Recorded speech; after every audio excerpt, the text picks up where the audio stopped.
Good evening. This is the City of Council regular meeting for February 9th, 2026 at 6 p.m. Mr. Clerk, if you can please call for roll call, please. Councilwoman Banks. Let the record reflect that Councilwoman Banks is absent with notice.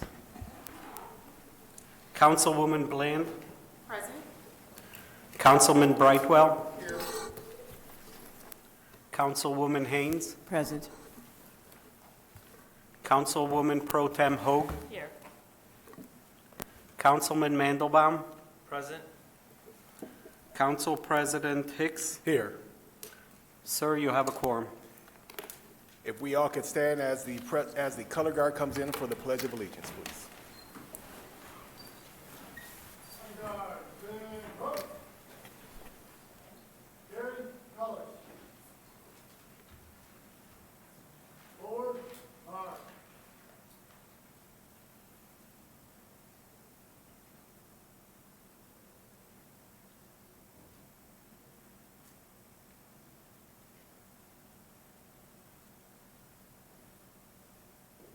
On guard, halt. On guard, left, turn.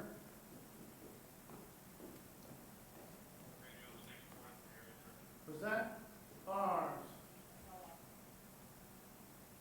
I pledge allegiance to the flag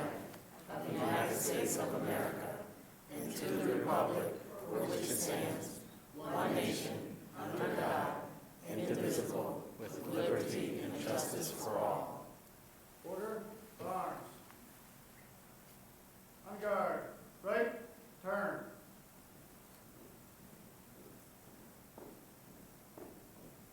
On guard, forward, march.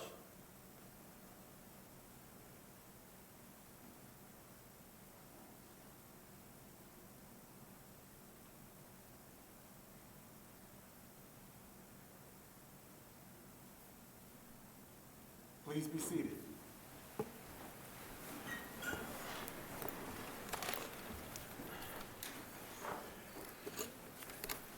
We're moving on to the appointments section of the agenda. Chief Thornton. We're going to have the appointment of Deputy Fire Chief and other personnel. All right. Good evening, Council, Mayor, Administrators. Get this thing a little closer. All right. I am pleased to recommend the appointment and training and safety officer Captain Jason Dunno to the position of Deputy Fire Chief of Operations for the City of Southfield.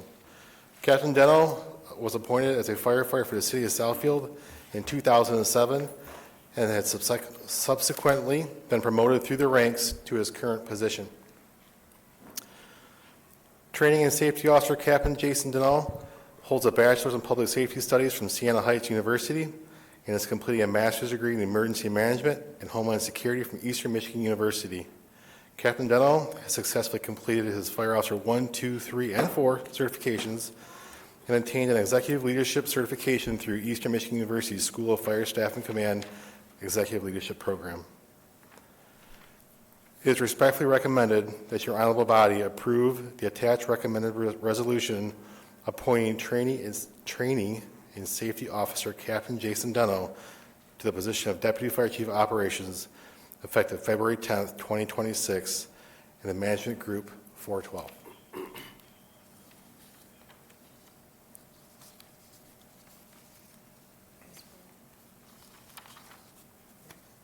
Yes, Madam Pro Tem. Thank you, Mr. President. I move that we approve the appointment to Deputy Fire Chief of Operations as presented. It's been properly moved by Council President Pro Tem Hoag and supported by Councilwoman Haynes. Any questions? Hearing none, all in favor? Aye. Any opposed? Motion carried. Thank you. And once he is sworn in, his wife Tara will be badge pinning him.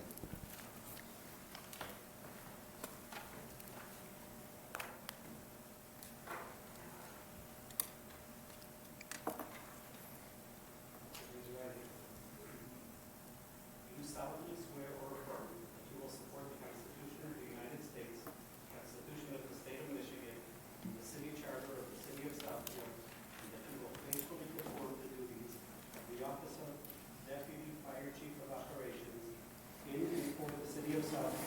Tim Hogan, State of Michigan, according to the best of your ability. I do.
Again, congrats.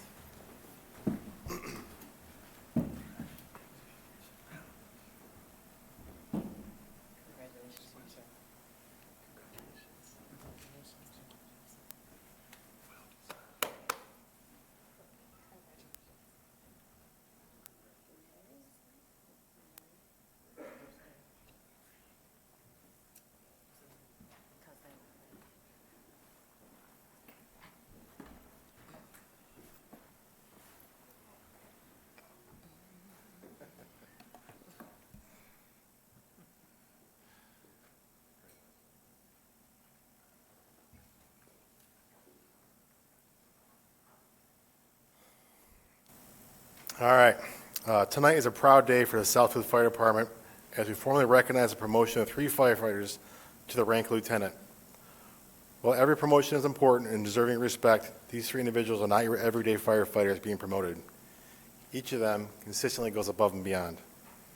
All 3 have demonstrated qualities we look for in leaders: professionalism, dedication, and genuine commitment to the mission and to the community. Each of these members has exceeded the basic expectations of their role. They all 3 serve on the hazardous materials team and technical rescue teams, taking on a complex, high-risk responsibilities that require advanced training, use sound judgment, and teamwork under pressure. The rank of lieutenant carries increased responsibility, not only operationally, but morally and professionally. It requires setting the tone, leading by example, and making decisions that reflect the values of the department. Each of these individuals has already shown they are ready for that responsibility. Our first promotion is Lieutenant Nathaniel Herr, was hired October 9th of 2017. He was promoted to lieutenant on November 26th of 2025.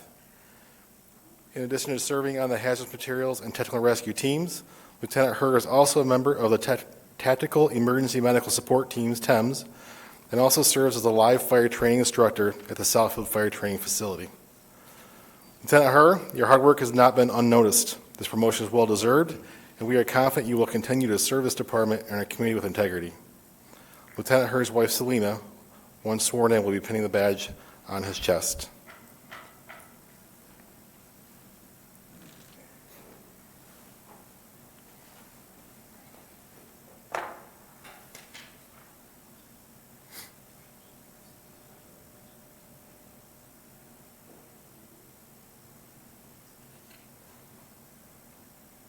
Raise your right hand, please. Do you solemnly swear or affirm that you will support the Constitution of the United States, the Constitution of the State of Michigan, and the city charter of the City of Southfield, and that you will faithfully perform the duties of the office of Lieutenant Paramedic in and for the City of Southfield, County of Oakland, the State of Michigan, according to the best of your ability? I do.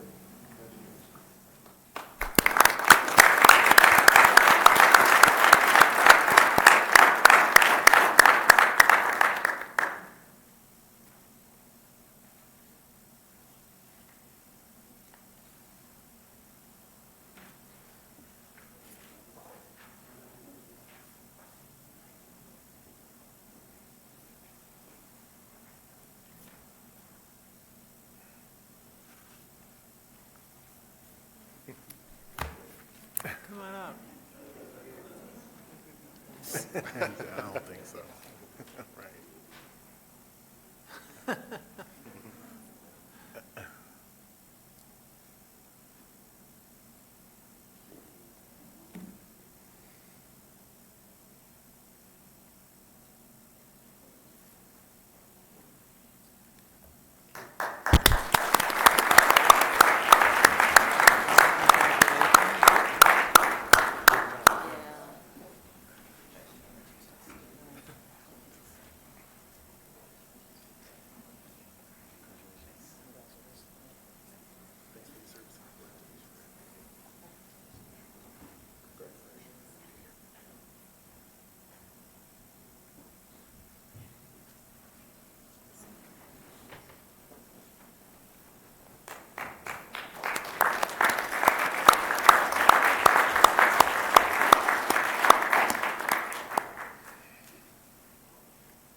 Our next newly promoted lieutenant is Lieutenant Richard Bova, who was hired on October 15th of 2018.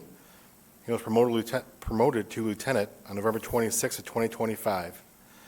He also, in addition to serving on the hazardous materials and technical rescue teams, is a member of the Tactical Emergency Medical Support, TEMS, as well as serving as a live fire training instructor at the Southfield Fire Training Facility.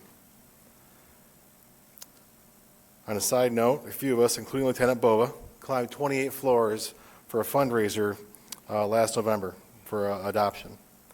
My goal was simply to keep up with these guys, right? And I did all right.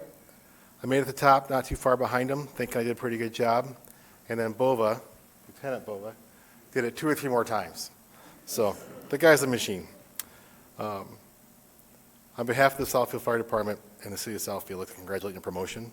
And his wife, Renee, will be pinning on his badge after his swearing in. Will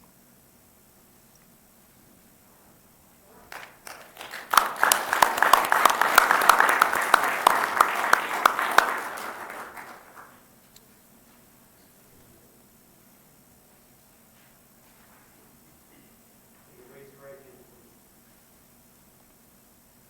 Do you solemnly swear or affirm that you will support the Constitution of the United States, the Constitution of the State of Michigan, and the city charter of the City of Southfield, and that you will faithfully perform the duties of the office of Lieutenant Paramedic in and for the City of Southfield, County of Oakland, and State of Michigan, according to the best of your ability?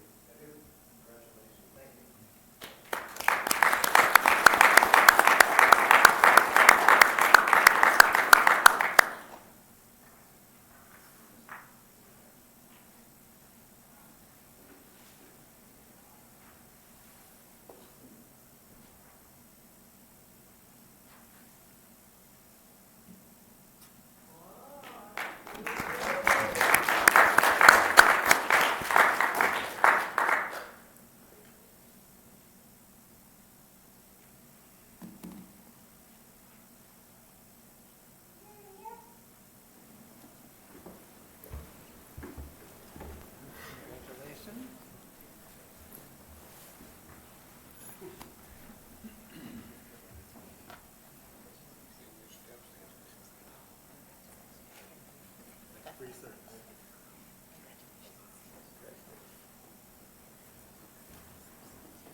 All right, our last lieutenant of the night is Lieutenant Chris Seward, who was hired on August 13th of 2018. He was promoted lieutenant on December 2nd, 2025. Lieutenant Seward has consistently demonstrated professionalism, dedication, and a strong commitment to the mission of the department. His hard work has not gone unnoticed. His girlfriend, Nicole, will be pinning on his badge after his swearing in.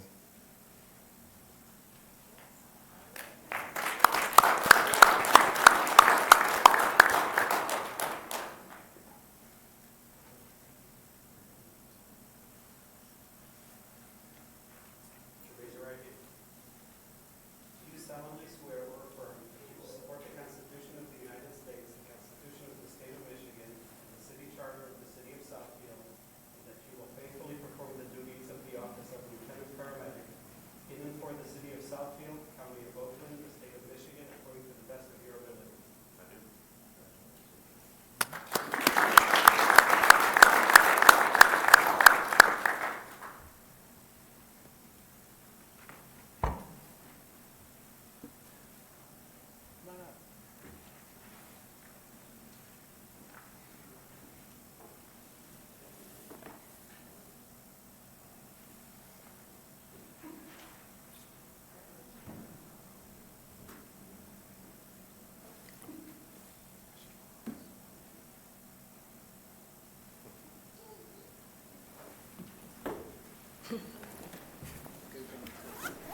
And that concludes our presentation. Thank you. Thank you, Chief, and thank you, gentlemen. I'm sorry. Go ahead. Just wanted to thank you for your service and congratulations on your promotions. We have one more comment. I just want to congratulate all of you. It's great when we promote from within and continue to fill the role. I did want to ask the chief, if you don't mind, I know Friday was a momentous day in the fire department with all the engines becoming ALS. If you can just Absolutely. explain that. You have a captive audience, you have a YouTube video, so if you don't mind Sure. explaining and promoting that as well. Absolutely. Last Friday was the first time in the department's history that every apparatus in the fire department that was frontline was licensed as advanced life support. And what that means is our ambulances were advanced life support before, but our fire engines and aerials were basic life support, meaning they did not carry the drugs and the heart monitors that our paramedics can use in life-saving situations. So now, everything on our fire engines and aerials are all advanced life support with heart monitors, medications, and all the paramedics, the equipment the paramedics need. So we can bring the emergency room from the fire engine into your living room and really get patient care rolling fast. So it's pretty exciting stuff. Thank you. Thank you. Council President, if I may, Yes, sir.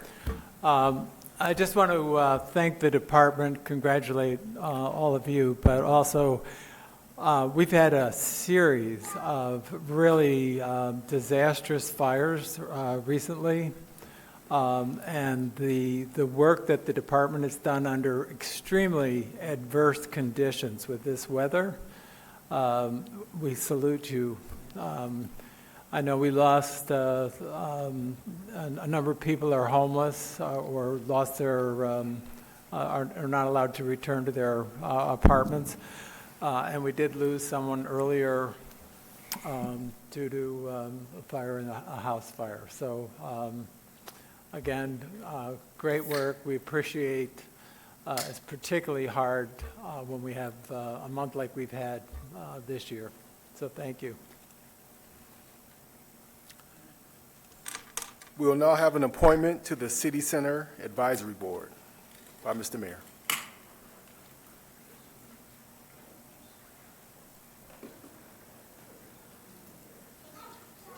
Good evening, Council. I'm going to ask Chris Kevin Finn, rather, I'm sorry. Yeah, finding his way up here. The city, as you know, the City Center Advisory Board represents property owners as well as major players in the city center district of Southfield. And one of the seats has always been in Lawrence Technological University seat. Unfortunately, we lost Linda Height, who'd served on the board for years. She was our chair. Linda was also vice president of LTU. It's a great loss for our community as well as for the university. So I'm asking council tonight to approve the appointment of Kevin Finn, who's been with the university Since 2001. since 2001. Has had a number of roles, including Dean of Students, and he's very active in the university and in the community. So we're asking, I am asking that you appoint him to fill the vacancy on the City Center Advisory Board. Mr. President, Yes, ma'am. I move that we approve the appointment of Kevin Firm to the City Center Advisory Board. It's been properly moved by Council President Pro Tem Hoag and supported by Councilwoman Haynes. Any question? Hearing none, all in favor? Aye. Any opposed? Motion carried. Thank you. We're going to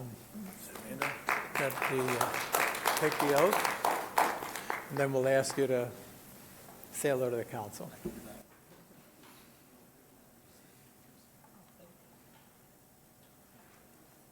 Raise your right hand, please.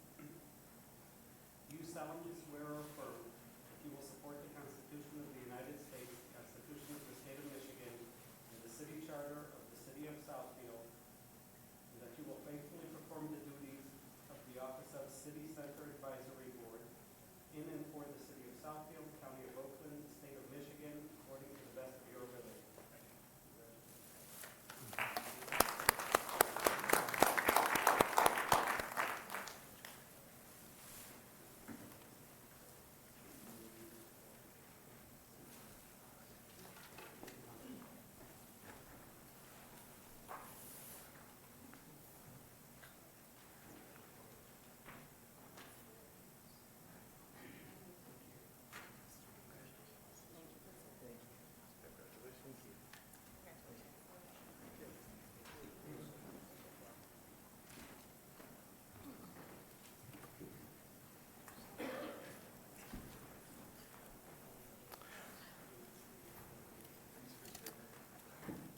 We'll now transition into our presentations, with the first presentation being from our Oakland County Treasurer.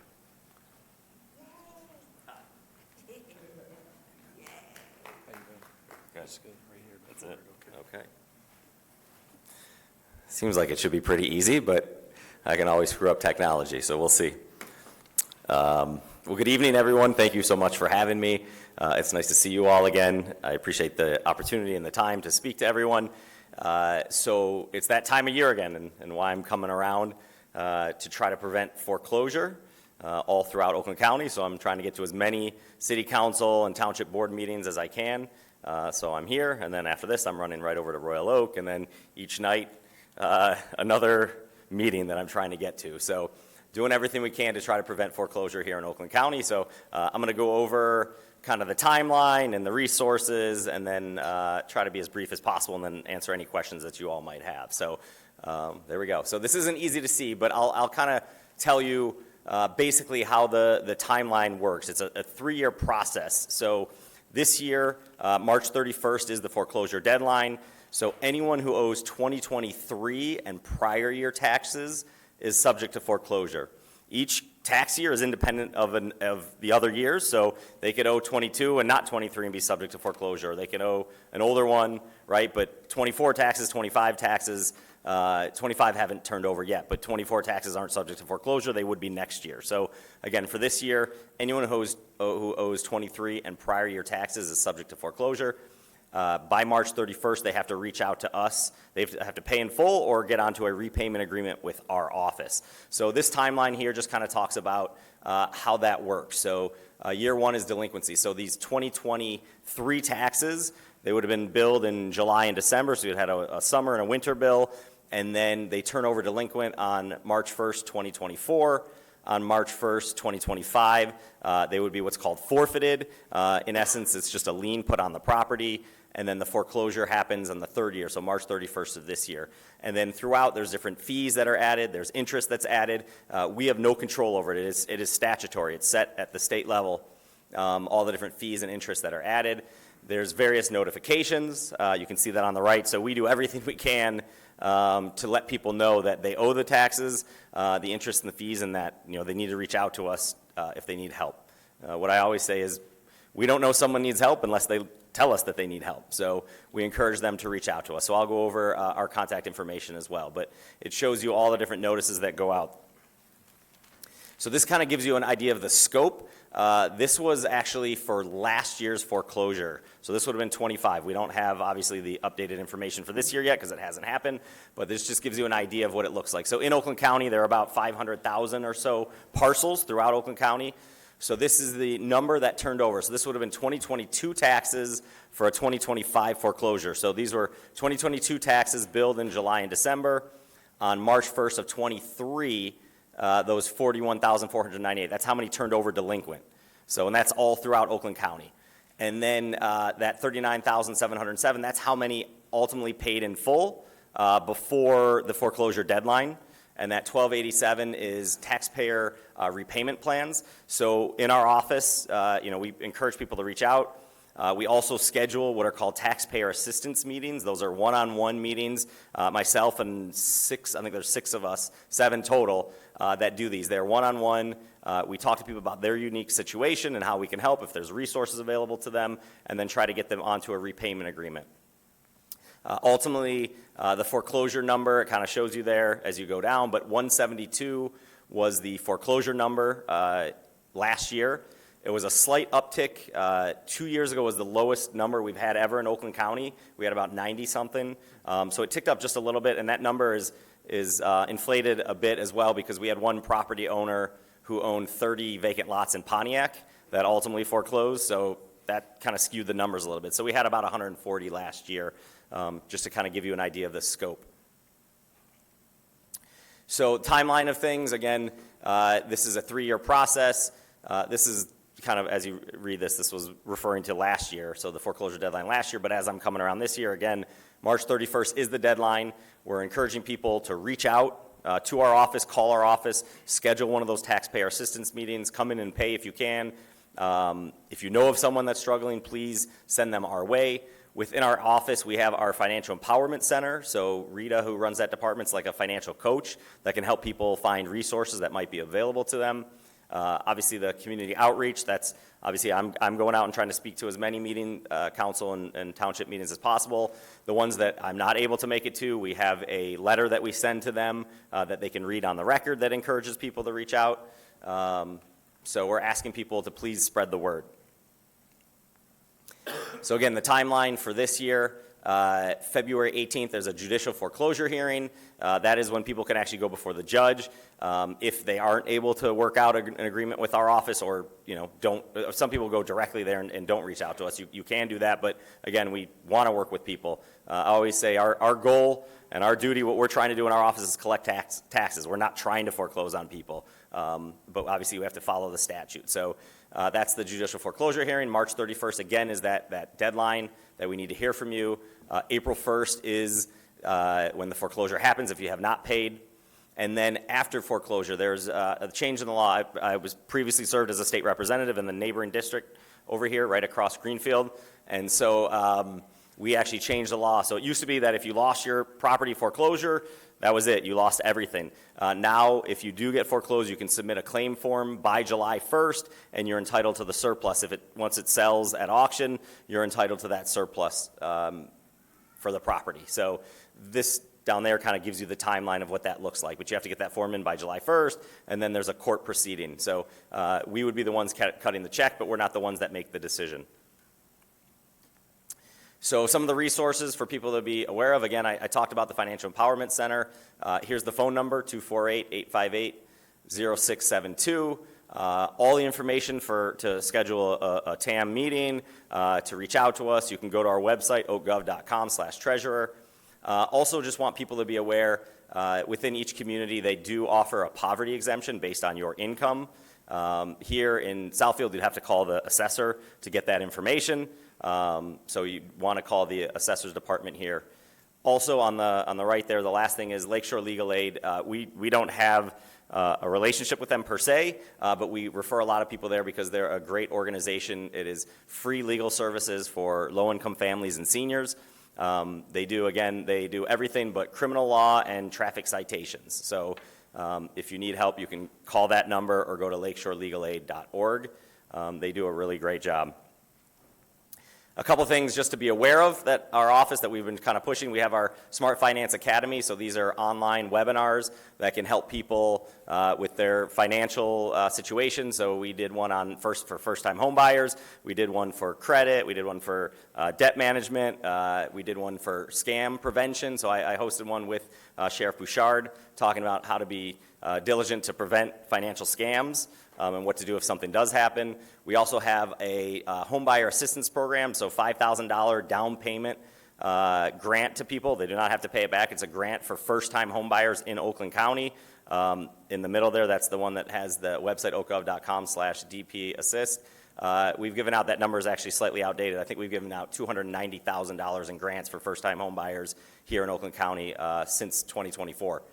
And then we have a residential property owner education program. We have just short videos that talk to you about your property taxes, the cycle, the pop-up tax, your equalization, so your assessment notice, those kind of things. So just, there's a lot of valuable resources on our website, so come take a look there. And then that's it. I try to go through it as quickly as possible. Again, if you have questions, if you need help, call our office, 248-858-0611. Email is there as well. But anything you need. So just obviously out here wanting to spread the word. I appreciate the time, and then obviously happy to answer any questions that you all have. Well, thank you for coming out, first of all. And second, are there any questions for the treasurer, Pro Tem? Thank you, Mr. President.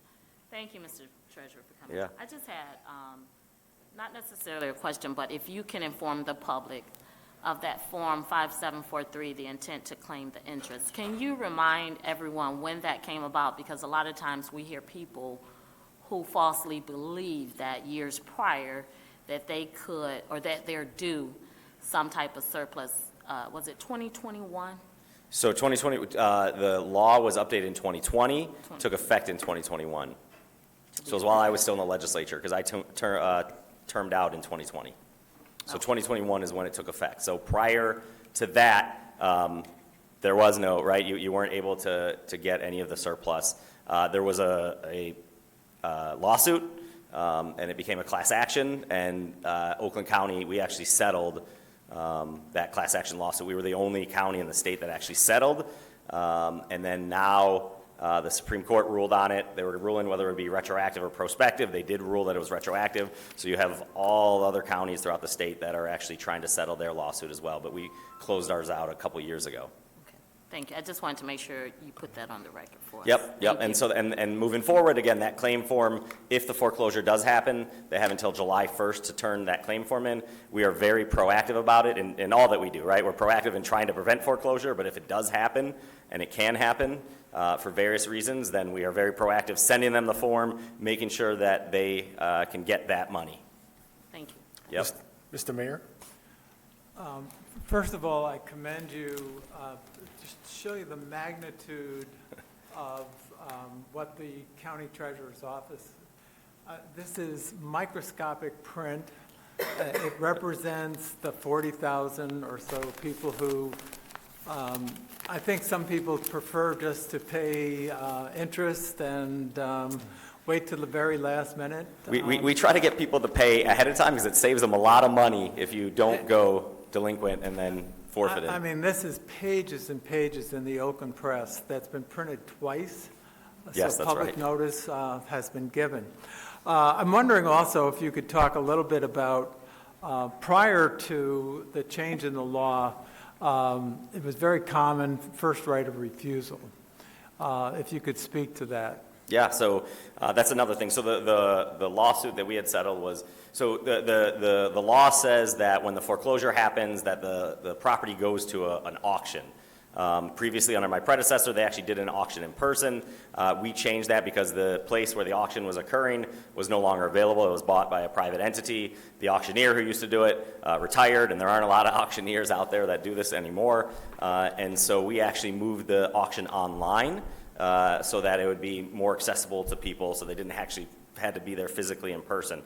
But also before that, previously, local communities could, what you were referencing is exercise their right of first refusal. So they were actually allowed to take the property through payment of the delinquent taxes, interest, fees, and then it had to be for public use. They had to actually purchase it for public use. And this was something that multiple communities in Oakland County were utilizing this, and communities all across the state were utilizing this. This is what the law said previously.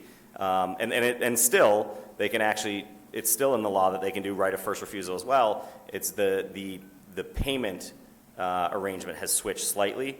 But the right of first refusal is something that was very common and still, not as much so, but still common all throughout the state and here in Oakland County. So we have communities, obviously Southfield is one of them, offhand, I know Hazel Park, Oak Park, we had Commerce happen, we had Madison Heights. Madison Heights, Novi did one a couple years ago or last year. I mean, it happens all throughout the county.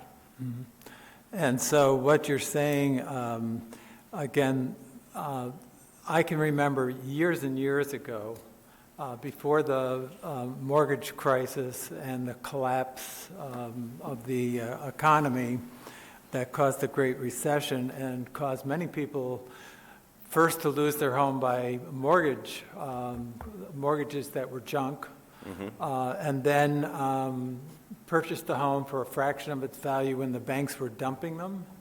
Yes. And then could not afford water bills, heat the house, maintain the house, pay property taxes. And so, again, years ago, I can remember watching the auction in 2011, and one whole day was devoted to Pontiac, another day to Oakland County, and there were 140-some Southfield properties alone that particular year.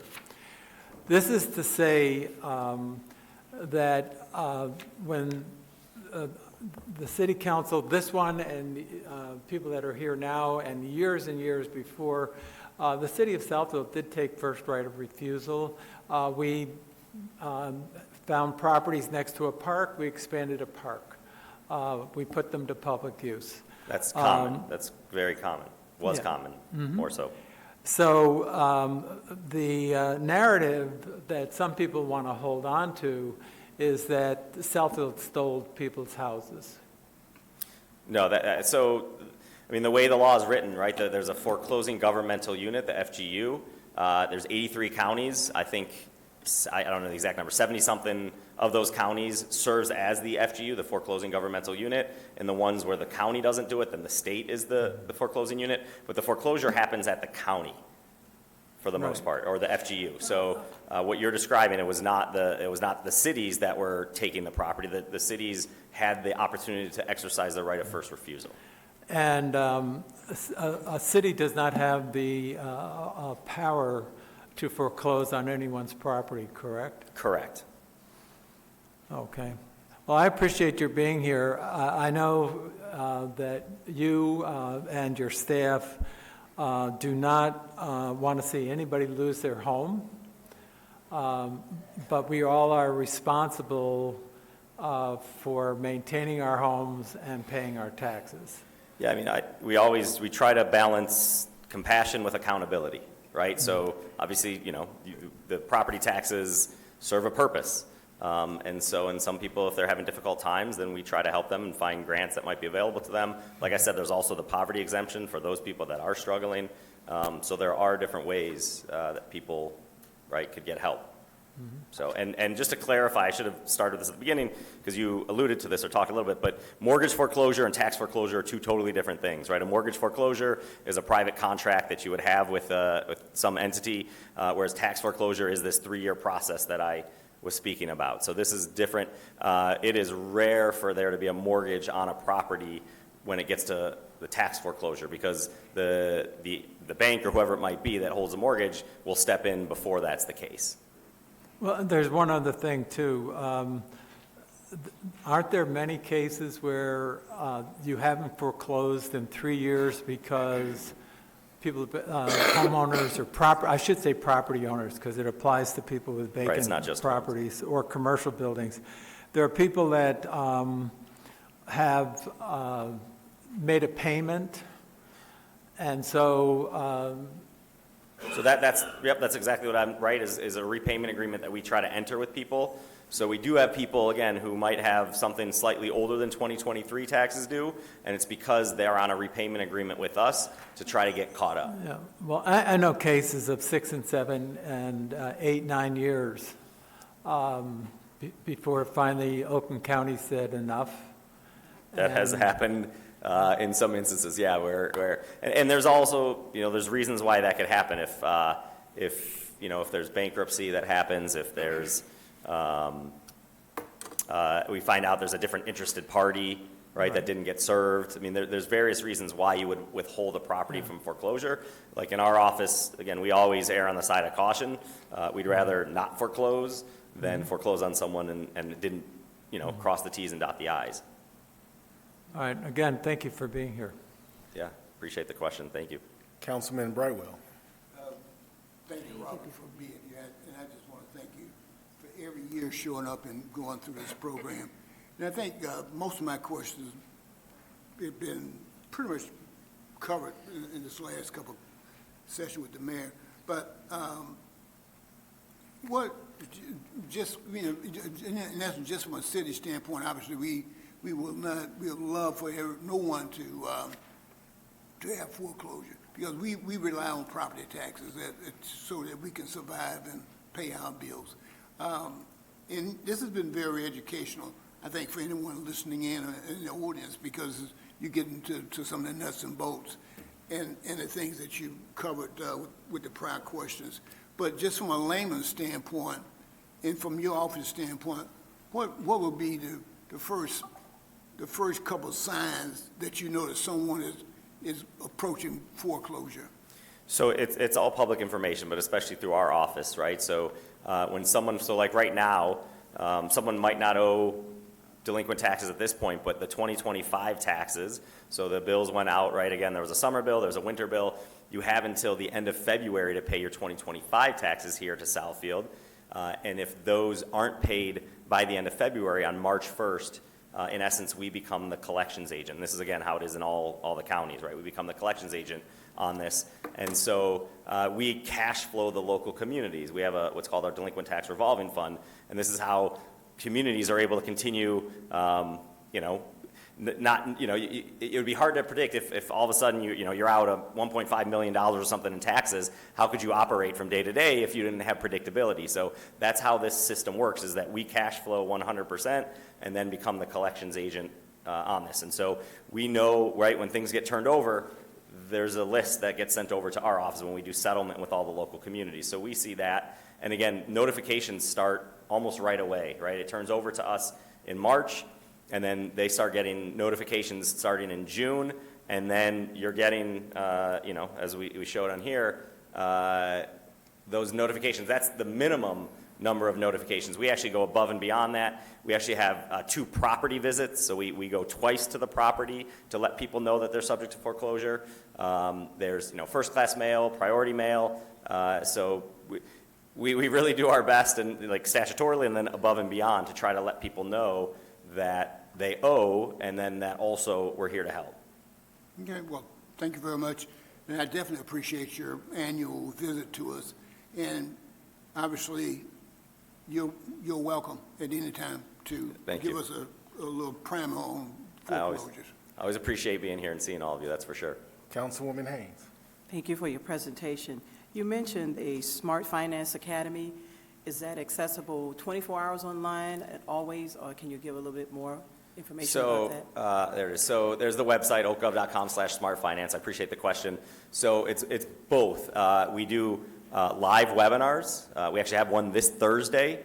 I'm going to do a kind of a longer presentation like this with Rita from our team, who runs the Financial Empowerment Center. So we're going to talk about more of the specifics and resources that are available. So that's something you have to sign up for. But then ultimately, previous webinars live on our website that you can watch as well. Okay. So that is something. So it's both. And how can we get those alerts about those webinars? Because I've had people that I've met that said they want to buy a house in Southfield and they want more information. So can you send alerts to this city, to us as well before they sure. start? We can Thank do you that. very much. Yeah, so but anyone at home and watching here, right, the oakgov.com/smartfinance, and then you can sign up to be on the email list. Okay. And then we let people know when upcoming webinars are. All right, thank you very much. Yeah, thank you. Again, thank you, sir. We appreciate you. Yep. Have a good night. All right, good to see you all. Thank you again. Stay warm. We'll continue presentations with business recognition. Oh, I'm sorry.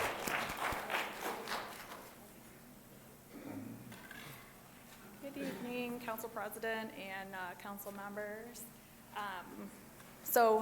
Whoops, let me get to the slide here. So as many of you know, as of August 2025, Business and Economic Development started doing grand openings and ribbon cuttings, and I know many of you have attended, so thank you for that. So thank you also for allowing us to present tonight and recognize some of these businesses. So the program's open to businesses of all sizes, whether they're coming into the city for the first time, expanding, reopening, or any other significant milestone. And, as you'll see, we have a wonderful cross-section of businesses that are present tonight. So, we believe that, this is a no-cost benefit, and we believe it provides, visibility, connection, public recognition. Of course, we always want to support business growth. And it also allows for the businesses to connect directly with you all as elected officials and get the word out about their business. And, regardless of size, all these businesses deserve their kind of time in the spotlight, and all contribute to our business ecosystem. So just as a real brief program snapshot, we've primarily coordinated 14 ribbon cuttings since August. We have 6 businesses that are present this evening for recognition, and we intend on presenting some certificates of appreciation that were signed by Council President Hicks and Mayor Seibert. And we also have some city swag bags that were put together with the help of community relations and the planning department. And then from going forward, we'll go to a quarterly format and ask the businesses to come, quarterly. So the next will probably be spring 2026. And so April or so. So I'd like to ask, come on up, Adam. So this is Adam Tier from Mobile and Tier 1 Market on Northwestern, and his whole family actually is kind of involved in the business. His son and wife are in the photos, and I know a lot of you attended the grand opening back in August. And Adam actually owns multiple stations throughout the Metro Detroit area, 14 stations, and has brought a lot of advanced technology to his C-stores. Some of you may remember his really cool smoothie machine. And so he also has done a public art installation of the city skyline, which is great. So if you haven't visited his location, please be sure to check it out. And if Mr. Tier if it would be okay if you would like to. So, Sarah, if you don't mind, why don't we acknowledge all of the business? And then we'll have them all come up. Oh, okay, all right, that sounds good. All right, So you could just hang come out. back up after. Okay, sounds good. And, okay, so then the next business we have is Voitas North America. So it's a German-based engineering firm. They specialize in automotive wiring systems, electronics, software integration, and they have currently 15 people at their town center location. And they've been establishing their Southfield presence, and we've been meeting regularly with some more automotive-related businesses, so we've been trying to connect them as well. And Armin Hager is here tonight, and he's been kind of commuting from Kentucky up to here, so he'll be coming up in a moment. And we'll go to the next business, which is Gresham Smith. So they are a national architecture engineering design firm. They're headquartered in Nashville. They had their ribbon cutting in September. They were here earlier in a smaller space in Town Center, and then they were able to build out their space, which is beautiful. And they actually feature a lot of different Detroit maps and artifacts in their space, and very thoughtful design, and especially as it relates to placemaking. And also just wanted to mention that Shelley and I actually met Charlie Pote, who's here from Gresham, for the first time at the Detroit Regional Partnership lunch last time. And, he asked to meet with us, and he said, "We don't need anything from you. We just want to know how better to get involved with the community." So that was very nice. And they actually were part of our Community Cup challenge, and Charlie actually won second place in our art competition. So that was really great as well. The next business is My Salon Suite. So we have Shea Patel here. today. So back in October, we had the Shop Local, Oakland County Shop Local kickoff at Southfield Plaza with My Salon Suite. And it was kind of a tailgate celebration. It was very fun. The LTU marching band was there, and it was a lot of community engagement. There were a lot of people who actually came to the tailgate, and a couple of women were like, I haven't been here in 20 years. We didn't know the businesses that were here, so that was great. It was a good reason why we had the event, and it was just great for all the individuals and the entrepreneurs within the salon suites that can build their own business with, lower overhead. They have all the suites built up and everything. So Shay Patel is here with them. So next business is Culver's. So we have Andrew Zielke here tonight, and their first location is on Southfield Road, north of 12 Mile, and they just started construction today, actually on their second location, which is going to be on Telegraph Road, north of 12 Mile. So that he can tell us when it may be finished. But, their continued investment reflects confidence in the Southfield market, and we're very happy to have them as a long-term commitment business in Southfield. Look forward to the next installment. And then last but not least, just a couple weeks ago, we celebrated the grand opening of Savvy Sliders, and they are, of course, known for their signature sliders, expanding catering services, and they have, Savvy Sliders is a Detroit-based operation, so they've been expanding, and they have a strong customer base in this area. So tonight we have co-owner Harish Abuturi and also Orlando Woods. So in addition to his restaurant ownership, so Harish has recently launched this Nexora Analytics, which is a platform that he designed. He's got a great tech background as well, and he is hoping to help restaurant franchises integrate and streamline their business operations through pulling data through various platforms, kind of pulling it together as one so they have more of a snapshot idea. And we are trying to kind of help connect him to some other businesses, and look forward to that development as well.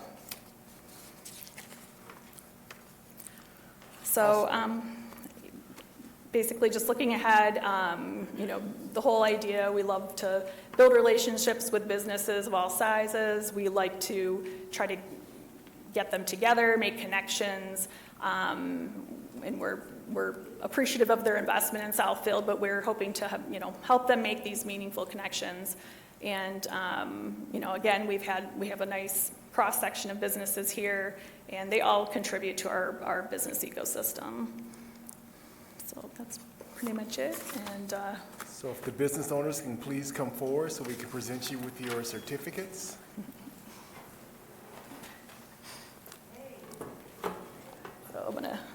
So this is for Mobile and Tier 1, Adam. And then if we can have them come up after, Absolutely. Should we do them one at a time, or? Well, why don't we give them their certificates, let them take a picture, and then come up. Okay, all right, sounds good. All right, and then Voitas. And Charlie. Yeah. What? Mr. Mayor, do you mind taking a picture with each business owner? Okay. Do you- Okay. Each of them you want to have come up one by one? Yeah, in the middle. Stand up in front? Yeah. Each one by one? The whole group. Whole group. A group photo.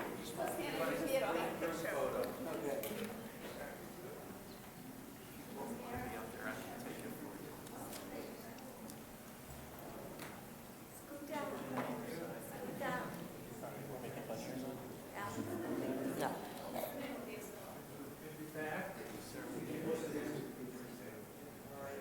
Mayor.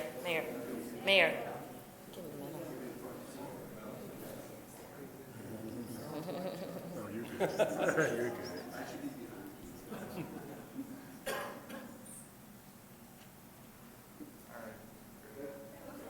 That was quick.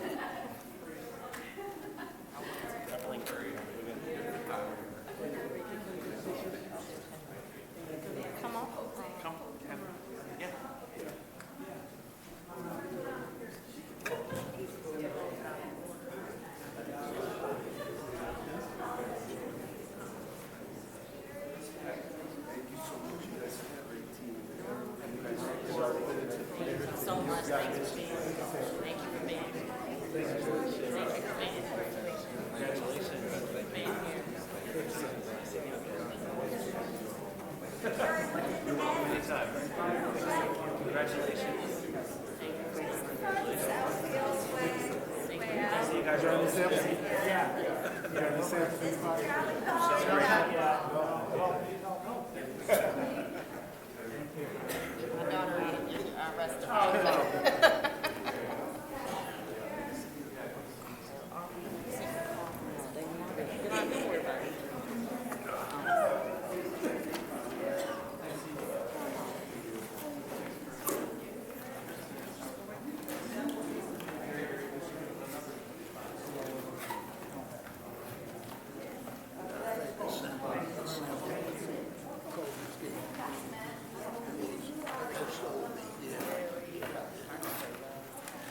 Well, again, on behalf of the city, we thank you all for choosing Southfield to have your business, and we appreciate you. As we transition into communications, the city of Southfield has established the following Oh, hi, Terry. My apologies. How you doing? That's okay. Mr. Crode. Good evening. 2025, yeah. Planning Commission Annual Report. Right. Tonight, I'm here to do a brief overview of our Planning Commission Annual Report. You do have a copy of the full report in your packet. But the Michigan Planning Enabling Act of 2008 requires the Planning Commission shall make an annual written report to the legislative body concerning its operations and the status of planning activities, including recommendations regarding actions by the legislative body related to planning and development. I'd like to call up Mr. Robert Willis, who is the current chair. The list of the Planning Commission members are those that were seated last year. Mr. Willis was just elected chair this year, and he will introduce the commission members and make a brief comment, and then I'll take you through the rest of the report. Mr. Willis? Thank you.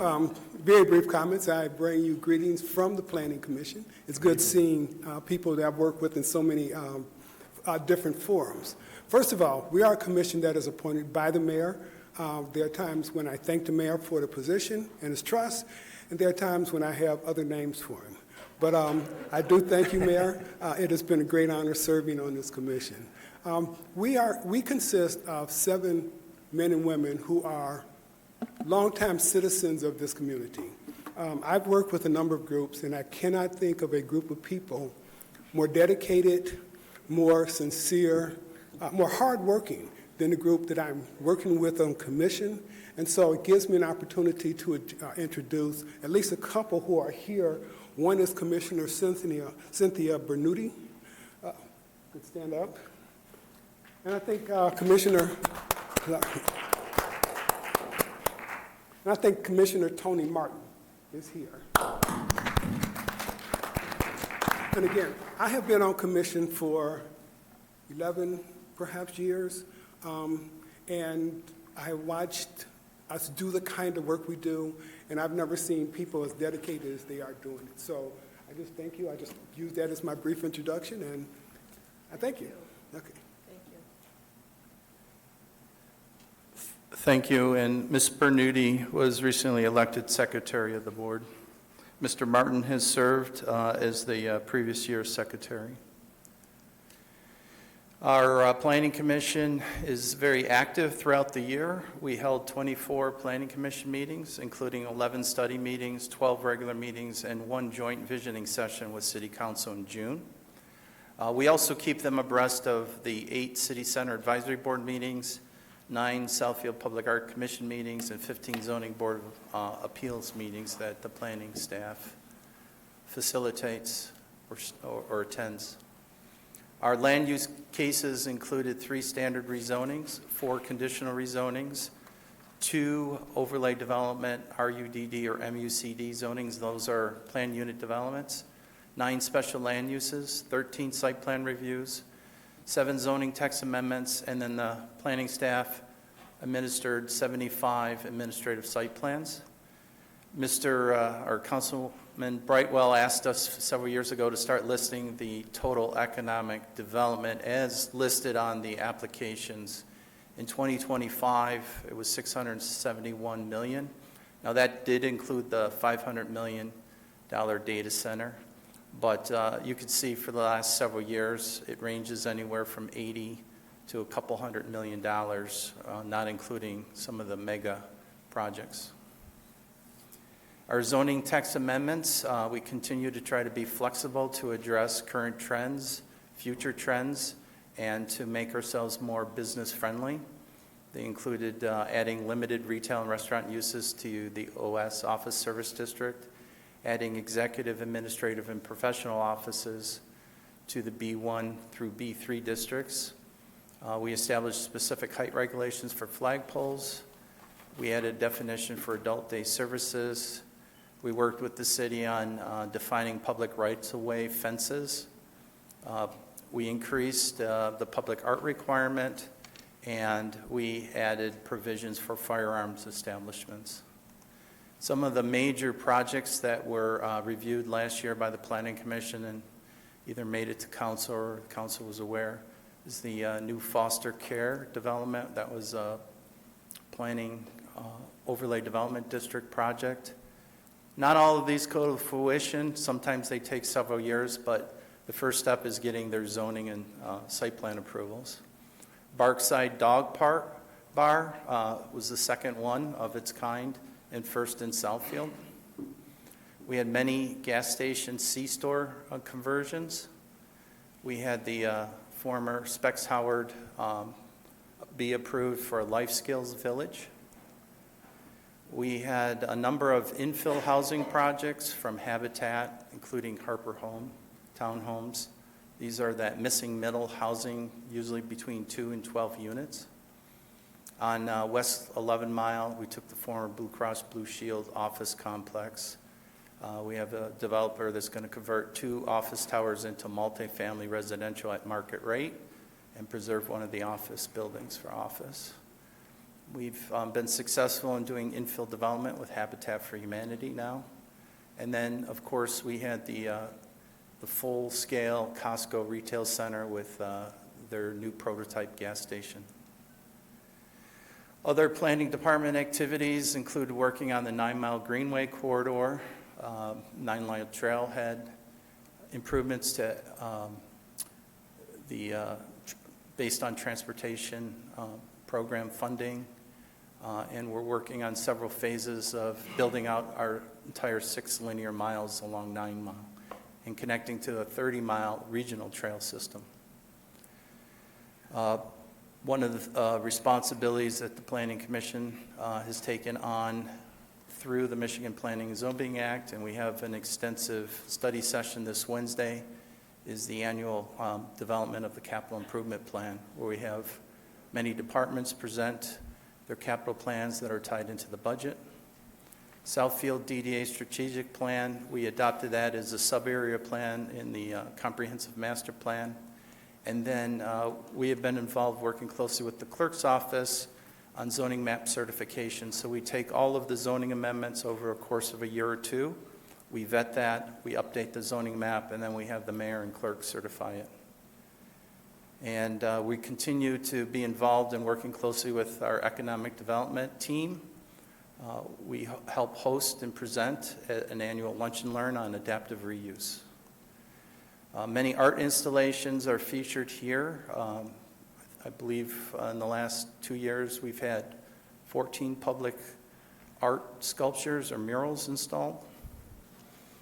We've continued to work on improving bus transit access at over 180 transit stops throughout the city. This last year, through grants, we improved 49 bus stops and many other pedestrian amenities. We also installed 15 new mini gateway entrance signs or welcome to Southfield signs shown in the upper right-hand corner. And we worked with Parks and Rec and DPW City Administration on the promenade improvements as shown here. And then finally, the Greenway Gateway beautification in, between 8 and 9 Mile, working with the City of Oak Park, Southfield DDA, Road Commission of Oakland County, and the City of Southfield. Other department activities included our sustainability initiatives, including Make Food Not Waste, the adoption of the Sustainable Southfield Public Engagement Report, working closely with Lawrence Technological University, Education outreach, we had a fellow work with Suzanne. Yusuf, our sustainability planner, and we're currently reviewing a second fellow for this year. And our certification, we've received bronze designation. It's a Charging Smart program and Michigan Green Communities Challenge Gold redesignation. We were very successful in grant applications. We received the Detroit Institute of Art Public Art Mural Grant, DTE Energy Tree Planting Grant, Keep Michigan Beautiful Grant, MDOT Shared Streets and Spaces Grant, Oakland County Access to Transit Program, and then 2 Transportation Alternative Program grant applications totaling over $1.6 million. And then Oakland County Access to Transit and Regional Transit Authority grant. We've gotten verbal confirmation that it's likely that we'll receive about $400,000 for a mid-block crossing at Providence Hospital. Our staff and our planning commissioner attend a number of workshops throughout the year.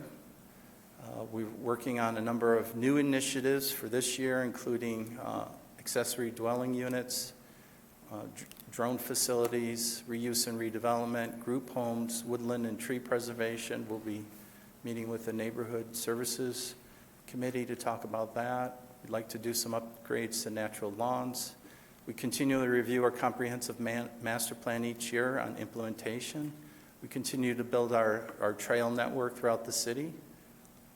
And then we also try to keep abreast on national trends, including AI, green hushing, how small college towns are evolving, envisioning the intersection of autonomous vehicles and how they might have impact on land use.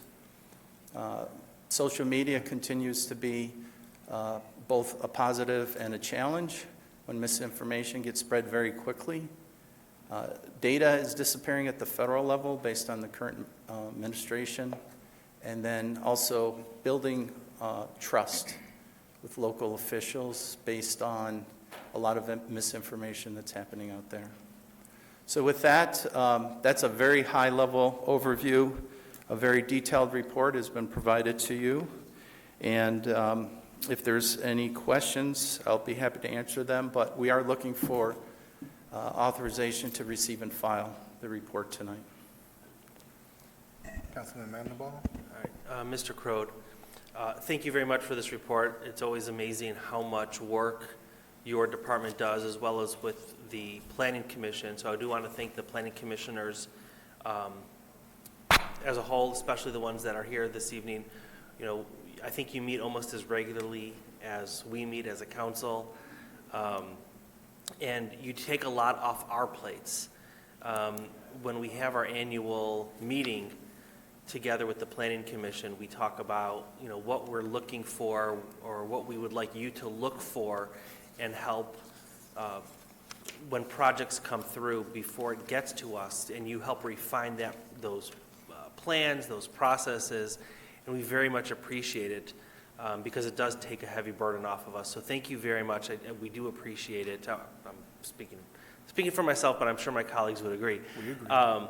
You know, we do appreciate everything that you do and all your hard work, and to Terry and your staff, it's a lot. I mean, the fact that we get grants year after year, and everyone thinks the Planning Commission is just, we're going to look at a building, but you're working on trails, you're looking at entrance markers, you're looking at even the placement of bus stops and making sure that those who ride the bus in Southfield have cement and benches and trash receptacles.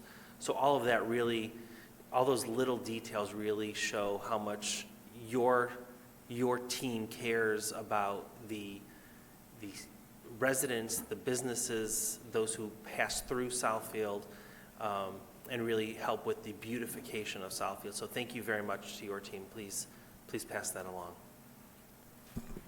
Thank you, sir. Councilwoman Haynes? I would also like to say thank you as well.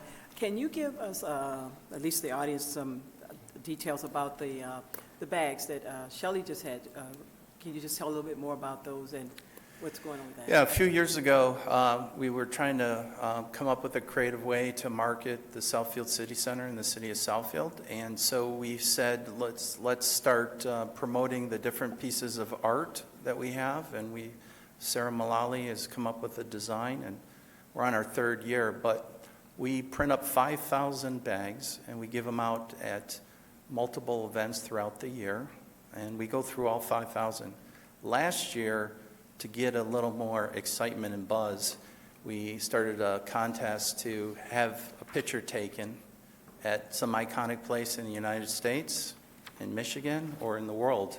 And we started getting photo ops from people from Paris in front of the Eiffel Tower, or in front of some fountain in Rome, or some colonnade in Spain. So that's kind of been a fun way.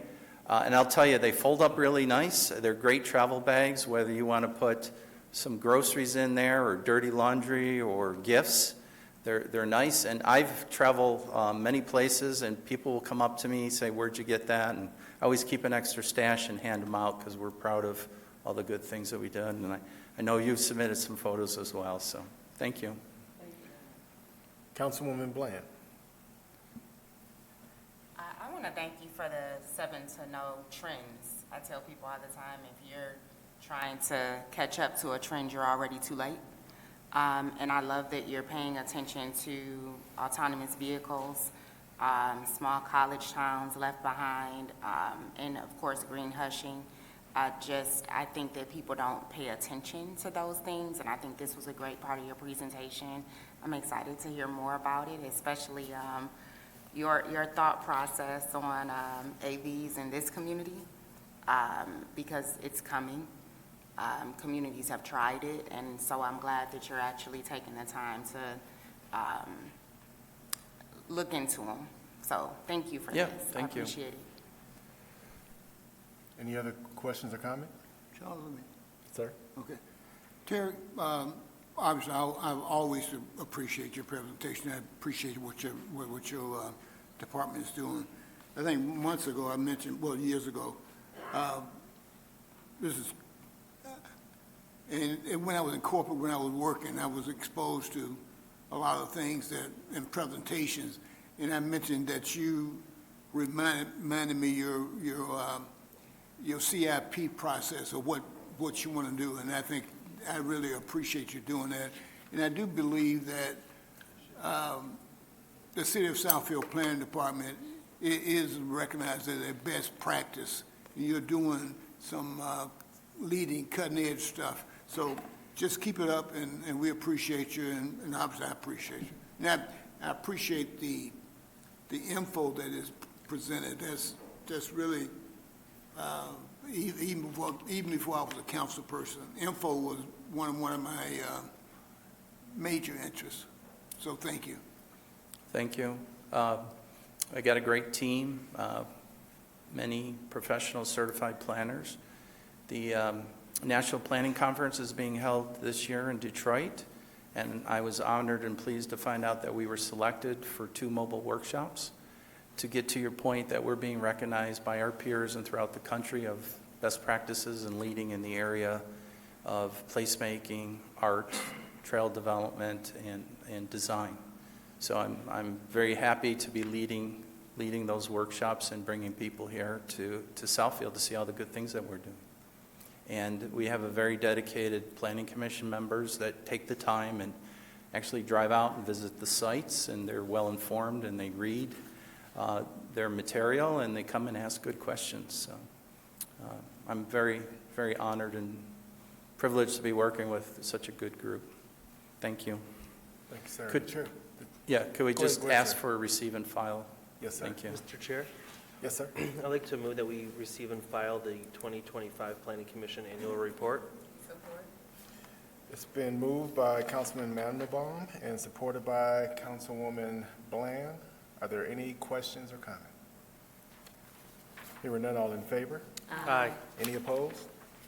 Motion carried. Thank you. Thank you, sir. Now we transition to communications. The City of Southfield has established the following rules and procedures for all speakers. Each speaker will have 3 minutes to address the council. Each speaker is responsible for his or her comments, and the City of Southfield does not, by permitting such remarks, support, endorse, or accept the content thereof as being true or accurate. No speaker may make personal or impertinent attacks upon any officer, employee, or city council member or other elected official that is unrelated to the matter in which they perform their duties. No person shall use abusive or threatening language towards any individual when addressing the city council. Any person who violates this section shall be directed by the presiding officer to be orderly. If a person addressing the council refuses when so directed, such person may be deemed by the presiding officer to have committed a breach of the peace by disrupting and impeding the orderly conduct of the public meeting of the city council, and may be ordered by the presiding officer to leave the meeting. If the person refuses to leave as directed, the presiding officer may direct any law enforcement officer who is present to escort the violator from the meeting. The council may not provide responses to public comment during the meeting. If you have provided your contact information when you signed up for public communication, the city will provide a more formal response to you in the near future, should it be needed. The council may respond to comments at the end of communications if they're able to do so. Michael Ross. Michael Ross.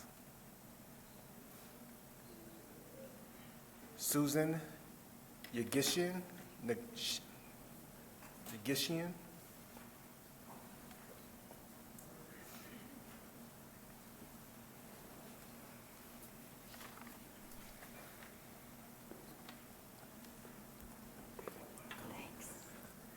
Good evening. Good evening. I brought a couple supporters with me because I think this is a really important topic. My name is Susan Yagissian. I was born in Detroit, and I've lived in the metro Detroit area all my life. I've lived in Southfield for 40 years. My father was born in 1911 in Turkey, the first of 3 children. He was the only one to know his father, who was taken away and killed in 1915 simply because he was Armenian. My grandmother fled to Egypt with her 3 children, where they lived as aliens. When my father was 19, he came to the United States to go to college. After he graduated, he no longer had a visa and would have had to return to Egypt, where he had no citizenship. But for the kindness of strangers who helped him, he got legal status and stayed in the U.S. and became a citizen. He was able to bring his mother, brother, and sister to the U.S., who all became proud Americans. My history as the daughter of an immigrant is one of the reasons I feel compelled to speak out. The thought of masked agents walking the streets looking for people with dark skin or speaking another language or having a funny last name, that's pretty horrifying, and it's already happening here in Oakland County. And I know that ICE has been here in Southfield and has removed several foreign students from Lawrence Tech, which is one of our strong assets to Southfield. I want Southfield to take a stand to refuse to cooperate with federal authorities any more than they have to. Police departments do not have to sign 287G agreements or share their records with ICE. Other communities are standing up for their residents and for our rights as Americans. In Livonia, for example, the police department will not share information from a traffic stop or routine phone calls for service, and will not assist in investigating someone's immigration status unless there is a court order from a judge in that jurisdiction. As a longtime resident of Southfield, I'm asking my city to protect residents, both citizens and visitors, and show itself to be the all-American city. We need a formal policy that does that.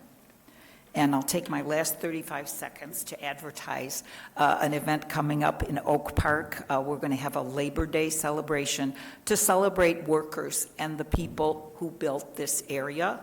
I have a little cap here that says an injury to one is an injury to all, and that applies to the immigration problems that we're having right now. Thank you. Thank you, ma'am. Sydney Thompson.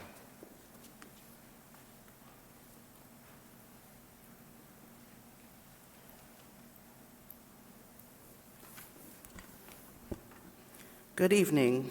Good evening. I actually would like to, my name is Sydney Thompson. I am also a resident of Southfield. And my comments also have to do with immigration enforcement.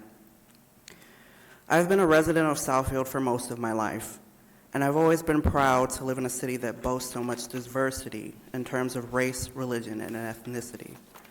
That's why I'm so concerned that this same diversity is under attack in cities all over the country. In Chicago, Minneapolis, Portland, Jacksonville, and elsewhere, rogue federal agents are assaulting, disappearing, and murdering civilians on the pretense of protecting our borders and deporting evil, illegal criminals. Just in January alone, 2 American citizens lost their lives for daring to protect their neighbors from arrest and detainment based on nothing more than racism and xenophobia.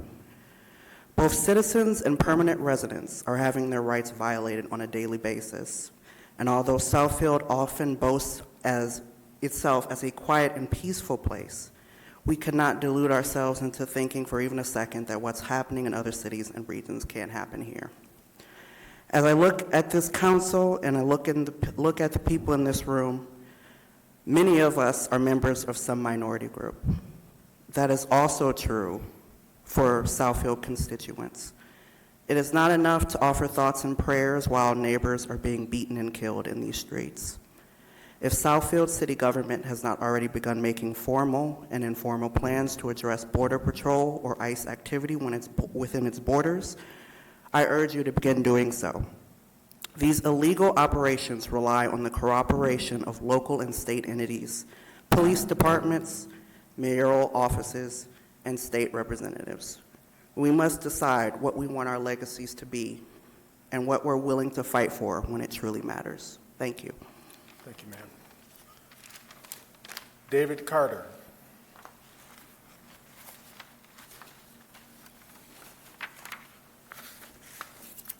Good evening. Good evening. I'm Dave Carter. I'm a proud Southfield resident for over 25 years. I'd like to speak to the Citizen-Only Voting Amendment Initiative. The goal of this initiative is to remove doubt from all voters about the legitimacy of our election process. It does this by requiring proof that the registered voters are indeed citizens. It puts the burden of proof on the state, but does allow those registering to vote the ability to provide normal, standard documentation that anyone typically has, the same documents required to obtain a real ID driver's license. The Citizen-Only Voting Amendment Initiative also requires voters to present a picture ID. Same thing, the picture IDs are a normal part of our life required for all legal government and normal private interactions. If acquiring an ID is a financial burden, the initiative directs the state to provide one free of charge. This is not a partisan issue, with polls showing more than 80% of people support that initiative. Thank you for your attention to my comments. Thank you, sir. Greg Keeler.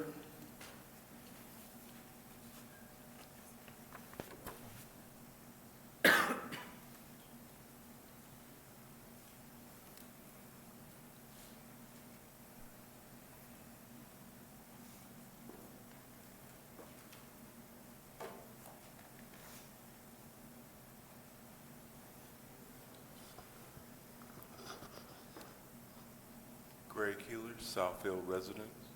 What I've heard so far is government accountability matters from the last residents that have spoken. And as I look in front of me, I see a diversity of colors. So having this coming in here looking and what do you look like or what do you sound like or how do you speak is definitely a problem. One of the things I want to talk about today is the vanity projects that we have been having built in the city, like that sidewalk out there, that you have to pay extra money now to pay to have it shoveled, cleaned, and taken care of. But we have steps down there by the courthouse where I can see the rebar. How come that money wasn't spent there? Spending money over there, wasteful. Spending money over there, residents. Same time, we are looking at Mount Vernon, where you have somebody come in here and they have to walk in the middle of the street in the middle of an ice storm. and snow because they have no sidewalks over there. Residents on Southfield, just east of Southfield and 10 Mile, their streets are crumbling and you can see rocks and stones. If you look across the fence into Oak Park, you see brand new streets. This has been that way for decades. But we are talking about building a boulevard on Southfield. Don't those residents deserve to have a street to drive down? Should things go undone in the city for a decade, 2 decades, without them looking like anything? Or is this the Southfield standard? You should fix it up to it. Who is accountable for this? Should there be some type of action taken? Should y'all be looking into it as a city council, as our representatives sitting up there that we voted for to come in here and to do things for us? I think you should think about these things, especially the next time we get ready to vote for y'all.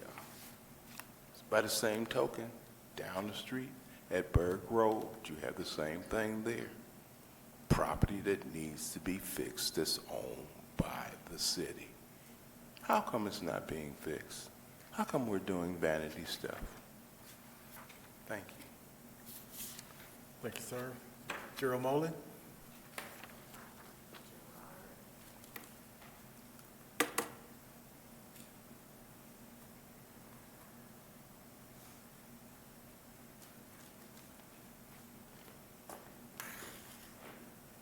Mr. President, my name is Gerard Mullen. Tonight, I'd like to talk about council's boards and commissions committee. This committee consists of 3 members from this city council: Daniel Brightwell, Coretta Hogue, and Ashante Bland. Their job is to screen for city council's approval those folks who are nominated for one of the 27 boards and commissions committees. This council and their screening committee are both in violation of Southfield's city charter. How? By appointing Jason Rogers onto the Construction Board of Appeals, while Jason is currently on the Zoning Board of Appeals, thus violating the city charter, section 4.16B, which states, and I quote, "The Zoning Board of Appeals shall consist of 5 members to be selected by council, none of whom shall hold any other appointive or elective office," unquote.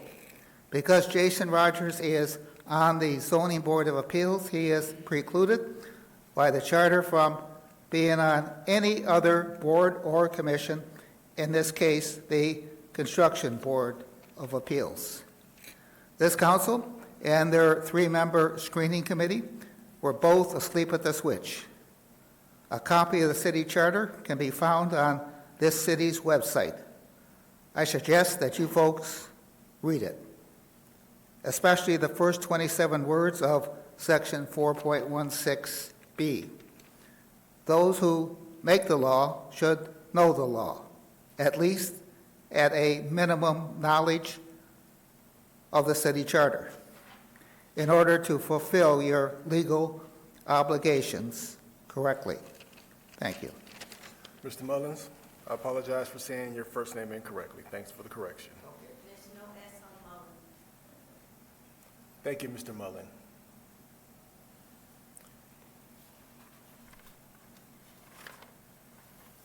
PG? Good evening, everyone. I wanted to start off by saying that irritation is an invitation to elevation. Having disagreements with the deputy fire chief is not conducive for me, the deputy fire chief, or the people of this great city of Southfield. We, that is, the deputy chief and I, are both passionate about our differences. Although I care about how people are treated, I purport that we should move on, minus the vitriol. I will continue to focus my energy on what I have done for over 40 years in this city by holding truth to power with the elected officials. How far will elected officials go to slander a person's character by creating a negative narrative? Despite the depths that those council members will go through to harass and intimidate taxpayers, keep in mind that the citizens are at the top of the organizational chart. Instead of worrying about who's coming to the ribbon-cutting ceremonies, use your time more wisely to fix your campaign finance report and pay your fines. Why should you be on the dais representing people when you owe money to the county? You know, for over 40 years, after every election, and since I've been with my husband after every election, we look to see which candidates file their campaign finance reports on time. We look to see if they've had any late charges or any errors and omissions. And I can tell you, out of all the years that we've looked, and she's not here, Nancy Banks does the best campaign finance report. Mr. Grossbart, great finance report, filed on time. Mr. Mandelbaum, I looked at yours, great. But some of the rest of the people up there on the dais, I'm disappointed. How can you say anything to a resident about them not cutting their grass or not keeping up a Southfield standard when you yourself are not keeping up an elected official standard? If you can't handle your campaign finances, can you handle the people's business? And I just don't think you can. Now, I want you to let that marinate. If you want us to support the businesses, we should be entitled to come to any ribbon cutting. If we can't, why support the business? And if we're not supporting the business, you won't have any businesses in this city. Thank you.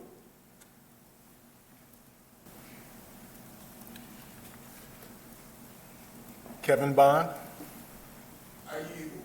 Thank you, sir. So that concludes communication. There were a couple of inquiries related to items that I would like to defer to our legislative subcommittee, more specifically the one on voting as well as the one related to immigration officers. So typically what happens is they'll take that, have a discussion with administration, and then present something back to council from whatever findings they may uncover. The item related to boards and commissions, I will actually have a conversation with that committee as well to align with the item that was lifted. And just related to campaign finances, mine are always on time. So, I didn't hear you. mine are always on time. Can I respond? On time. Madam Pro Tem. Thank you, Mr. President. Just a quick response to Mr. Mullen, because I know you like accuracy, but the names that you submitted, we were not the ones, all three of us, who appointed that person. Councilwoman Bland nor myself were on that committee. We are on it now, but we have yet to meet nor appoint anyone. So I know that you like accuracy, so I just wanted to correct you on that one. Thank you. Thank you, Mr. President. Thank you, ma'am. Council President, on the police department, the chief did issue another statement again regarding our relationship with ICE. We don't have one. Our police officers do not, when in a traffic stop or coming across an individual when they're called to a scene, do not ask for citizenship papers. And we have not, although ICE has been in the city, our police department has not been involved. Thank you, sir. Councilwoman Haynes. Yes, speaking of that, I think I just read something recently where Dana Nessel is going to create a form for anyone that has seen any action with ICE so that people can report it because it's not being reported. I just read that, which is very good, because that means as active citizens, you can report what you see or call. So that's very, very important. And I also want to say we celebrate our city with our businesses and our ribbon cuttings, and we are very excited to have businesses that do come here. And unfortunately, sometimes those events are specific to the council, elected officials, and delegates. And with those, we have sometimes where the residents aren't invited.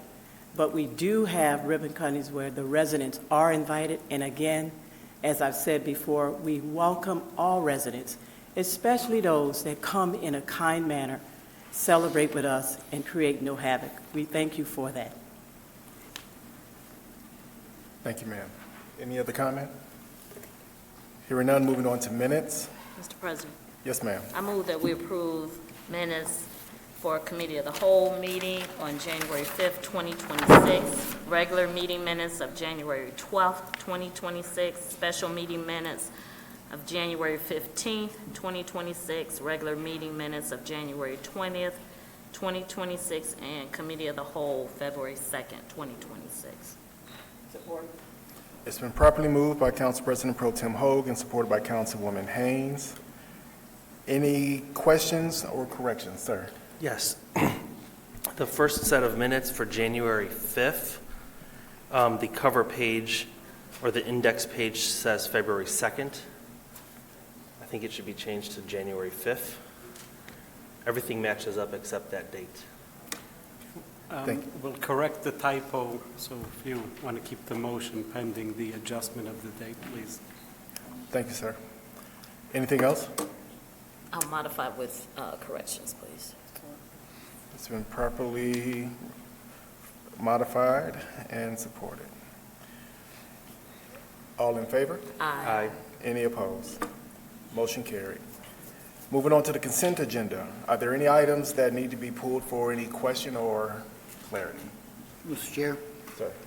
I would like to pull item A, item C, and item I was cleared up. I did talk to the finance director. That item was cleared. Okay, do you want to pose the council, do you want us to pull these and approve the remaining part of the consent agenda, or allow him to ask his questions on A and C? Allow him to ask. Okay, so if we can have someone for item A to discuss questions related to the F-550 road rescue ambulance. Sir, what's your question? Yeah, John, this item, just recently, we approved Avis Ford to repair, okay, well, once you guys get it situated. Okay, Chief, two questions here. Sure. We approved Avis Ford several weeks ago, or perhaps a month, to do the repairs on the vehicles. And is this more of a, I'm going to probably do a little, is this more of a serious thing above the capability of Avis Ford, why this is going to Superior? And the next question deals with, how were you able to manage without this rescue item, rig in service? Sure. I believe, and I talked with our mechanics, I believe one is more mechanical as far as the repairs go, Avis, and Superior is more, they do more body work. And this is a body work issue. The box or the patient compartment in the back of the life unit hit an overpass. It was mismarked a little low. So that's probably why it's going to Superior, because it's a body work issue. I'm sorry, what was the second question? The second question, maybe I missed something there. How were you guys, well, by this unit being out, did it interfere with your capability of providing service to the city? No, we have the old life units.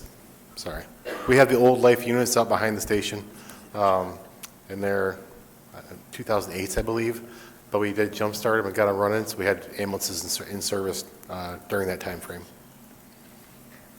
Okay, so how, and you answered the initial question, but how many units can you be down before our service will be impacted? During the day, we have six during the day, we have 6 units in service, and we have 2 spares and 3 of the old, I'm drawing a blank on the model, but it's older 2008 to 12 ambulances that we're going to replace with the new ones when they come in. So we can be down 2 with our normal fleet right now, and then beyond that, we have to go into our reserve fleet, which is the older ambulances who are less reliable and past their usable life, but we can nurse them through until we get the new ones delivered this fall. Okay. All right. Okay, sir. Does anyone else have questions on this item?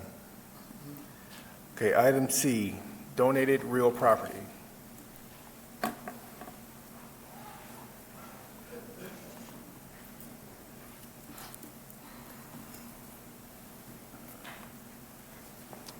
This one's mine. John, Yes, sir. what, in reading through this, I could not gather, what is there now? Is that vacant land? Yes, sir. Vacant land. Okay. What is the potential? Will it be residential, I mean, only for residential, perhaps, to It be is- sold for residential purposes, given the, what's there? It is zoned residential. It is adjacent to the right-of-way for a street, but the street ends about 500 feet from it. I'm sorry, you said adjacent to what? It's adjacent to the right-of-way for a road, but the road actually ends 500 feet from it, hence the low value. Okay.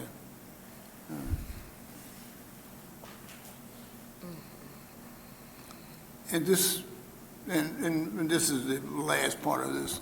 What is the potential for this being sold anytime soon? Is it going to be immediate, be some time frame, or is there, just go to the market and see what happens?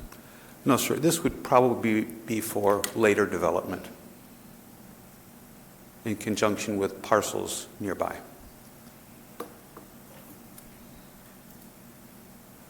Okay. All right. That's it for me.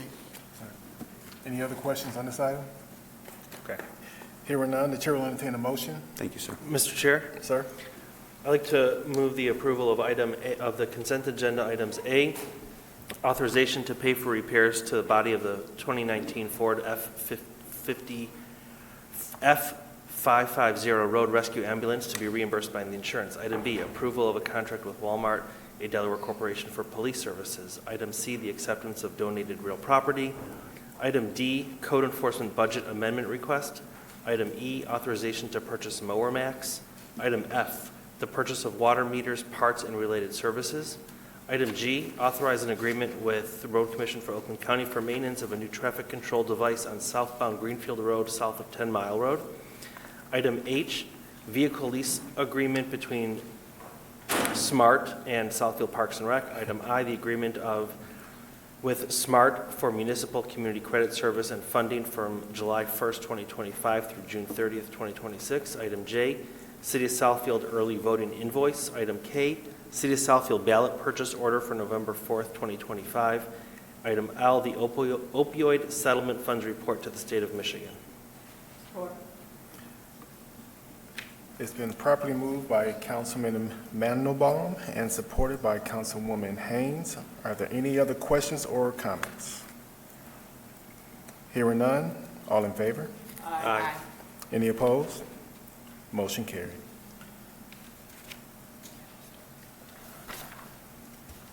Moving on to our council section. Councilman Brightwell. I have nothing to add at this moment. Councilwoman Bland. First, I'd like to thank Pro Tem Hogue for addressing the boards and commissions issue. I also like to thank Mr. Zorn and Nicole Dixon, actually, and Renee, took the time to actually get me access to the boards and commission site. Some of you may know that we weren't able to log in to actually view the applications, and we're getting them ad hoc.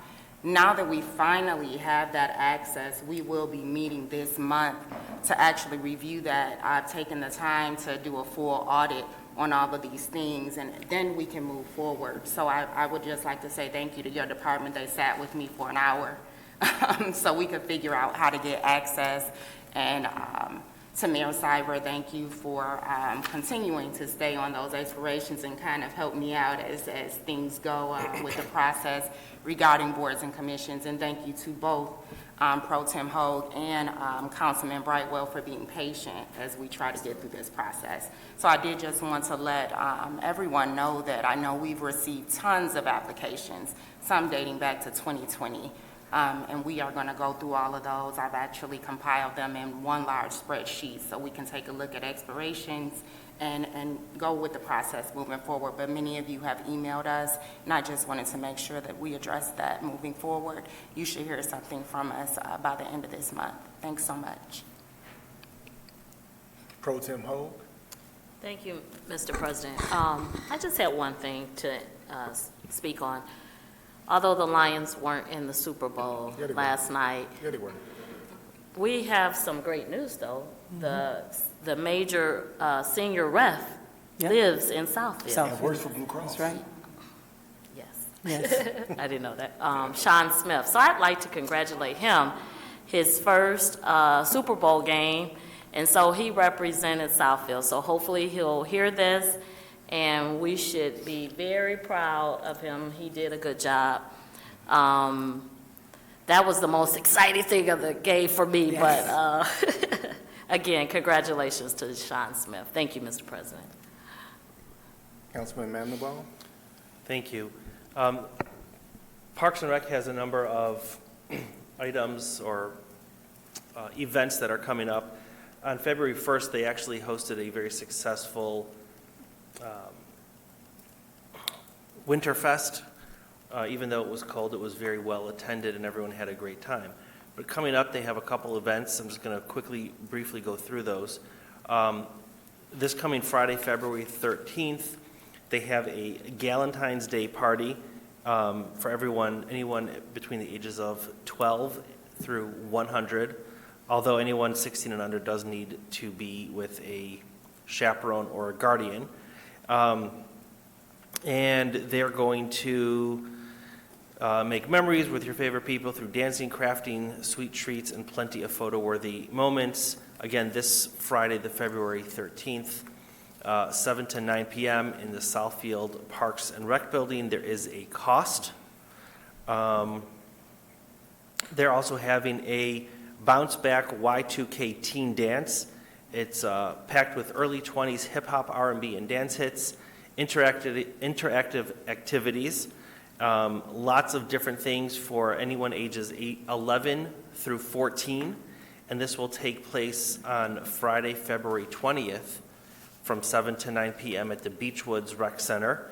Again, there is a small fee, and for those who are interested, they do ask that you pre-register. The phone number for Parks and Rec is 248-796-4620. So please register for those events.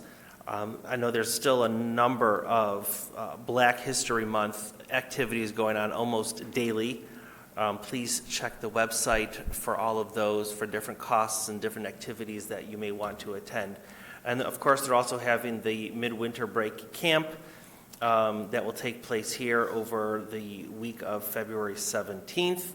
Again, there is a fee for that, and they do ask that you pre-register because spots are limited.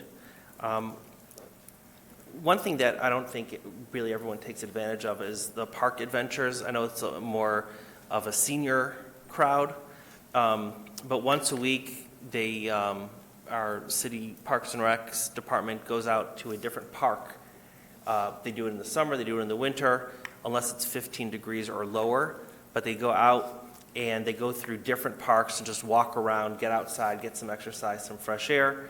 And this week they will be at Carpenter Lake, Next week, they'll be at Berrien Woods Nature Preserve and then Bowervick Woods.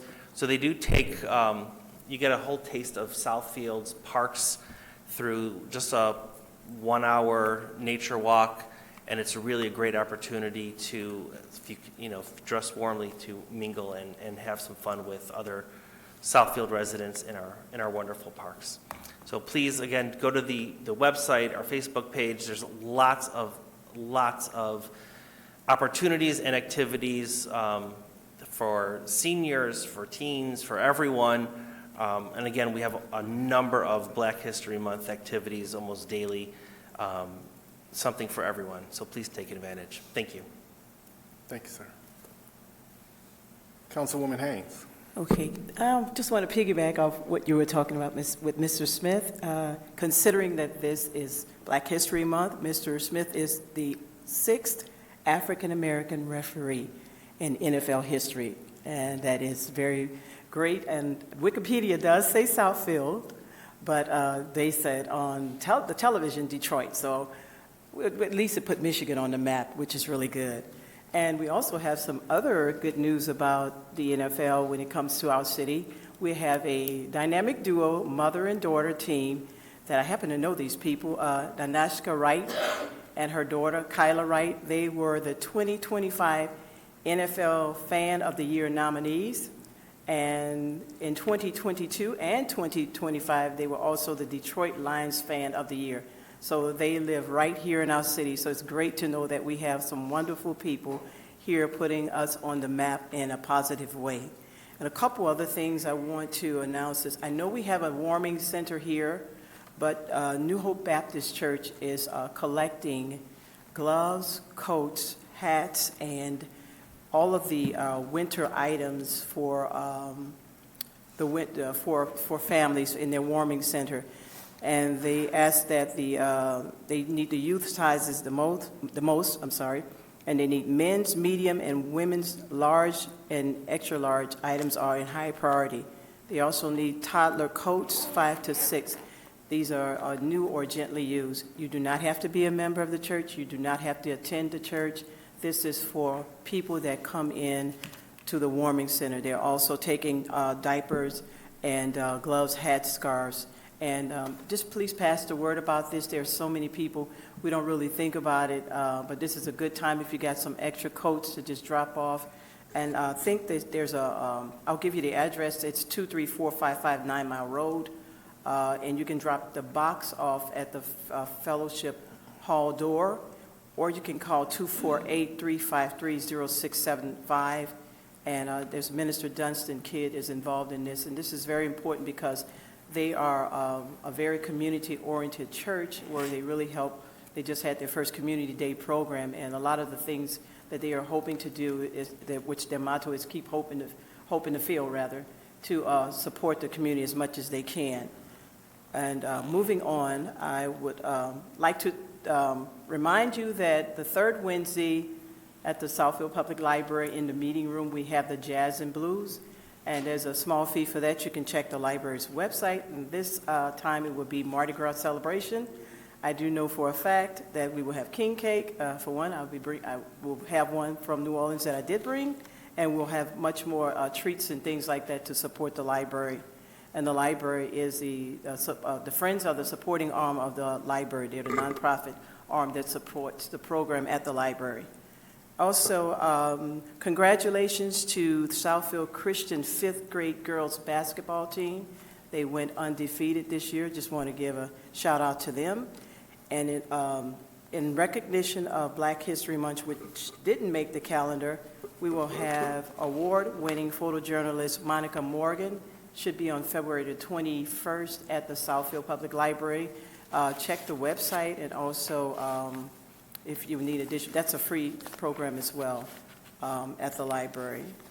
And we did have another business that the Mayor, Charles, and Deputy McCrane went to Straight Hospital. It used to be Straight Hospital. It's a behavioral center now, which, but it's a behavior, yeah. It's for children now, but it's very, very, they redid the entire facility. It's very, very beautiful. They have some more programs that they're up and coming to do. I know I inquired about the age group, but they're going to start with the older age, but just stay in tune to them because it's mainly for autistic kids. And I talked to some of the people there. It's a very excellent program. It's such a great asset to the city to have that. And I think the mayor can talk some more about that, but it's really, really important that we have them in our community and we welcome them as well. And thank you so much for just supporting the programs, and in addition to the programs that we have at Parks and Rec. I know I talked with Angie, and the most important thing is to spread the news about the programs, because the more we get people involved, they don't have to cancel. And if you buy tickets, get them early, and it just helps and shows support for the community. And I caught the last end of the program, was it Saturday? It was so many people that came out, and kudos to the Parks and Recs Department, to Shauna, to Terry, to all those that are involved. The house was packed. It was nice, it was peaceful, no disruption, no problems. Everybody, I would be glad to say, had a great time. So thank you, and congratulations to the entire Parks and Recs Department for such a nice program. And thank you to the residents for attending as well. Thank you. Well, I think my colleagues covered all of the updates on activities for this month. I just want to say well done, Director Fields, as well as well done to Abdul for your team again, because you've had a rough couple of weeks with that snow, and you all have done a very good job keeping our city, well maintained. I do want to say that I do have a concern about a person who wasn't as truthful as they could be. He goes by the name of Puxentani Phil. I'm ignoring him and his lie about the next 6 weeks. I talked to Southfield Sam, who's a groundhog that lives under my deck, and he says that we're good, so stay tuned. Mr. Mayor. Oh, just for the record, my campaign finance reports are accurate and always in on time. I wanted to mention that the Daughters of the American Revolution had a display in the library that's very comprehensive. It's the American Revolution Experience. It's in the lobby. As when you come into the stairway and the information desk, it includes the American Revolution beyond the typical stories that we all learned in school. It does include slavery, and it includes Native Americans. And that display is probably our first of the number of activities that we're going to have this year in recognizing the 250th anniversary of our country. Secondly, I want to mention that this morning at Lasher Woods Park, we had sort of a kickoff of the food recycling program that we are piloting. You can sign up for this. There's information coming out from the Community Relations Department, Planning Department. It's part of our sustainability, Southfield Sustainability Initiative. There are 10 drop-off centers. It requires residents to register. You get a little green pail, and there are instructions. You have to use a disposable liner that is made out of plant material, so when it's recycled, you're not dumping plastic into a recycling center. And so this is available online, and it's for food scraps, including bones. So, for instance, chicken bones, steak bones, ham bones, peelings from potatoes, carrots, leftover things that are left over on the plate. all of this is, the intent of all of this is, it's all compostable, but also the intent is to keep this out of landfills. We keep throwing, we're a disposable society, we keep throwing things away, and so we're looking for residents to partake in this. It's not coming down the street and picking up your recycle bin or household trash or yard waste. So this requires residents to go to one of 10 drop-off places within the city. And again, we're very serious in Southfield about sustainability, so this is just one more facet of it. I honestly hope that restaurants and fast food places will get involved in this, and even grocery stores with spoiled foods, that anything to keep it out of the landfill. I'm sure when you've gone to a restaurant, you've seen the amount of food that's left on plates. So this is another step forward for us, and so the pilot has begun. Thank you. Thank you, Mr. Mayor. Mr. Administrator. Thank you, Mr. President. I'd like to thank council for the compliments to Public Works regarding snow removal. Also recognize the the Southfield Library and our Parks and Rec Department for the programming efforts this past month. The calendar is very robust and a good selection for a very wide audience, and it's pretty exciting. Then some good news. Our Congresswoman Tlaib had a press release out today. 3 grants are going to come to Southfield. One is a grant to the city in cooperation with Habitat for Humanity for a critical home path repair program for $3.15 million. It's modeled after the SHIP program, which will put in place some exciting things and take some pressure off of the city for housing rehab dollars. So helping folks age in place, and that coupled with some of the activities of the Southfield Nonprofit Neighborhood Corporation working with Lawrence Tech. We've actually have a couple innovative programs where we're focused there on using technology to help our seniors and residents stay in place and age in place. That's an exciting program I think we'll hear more about. There'll be a rollout period with the federal budget just being approved last week. The money should take 6 to 8 months to go through the process and put the contract documents in place, present those to council as well. In addition to that, we also received, again, working with New Foster Care for the Hope Apartments, a commitment for $850,000 for the 233 units that were anticipated at the time of the grant submittal. And then little light and disappointed in this number, but it is a commitment for Mount Vernon from Southfield Road to Greenfield. That's roughly about a $4.5 million project.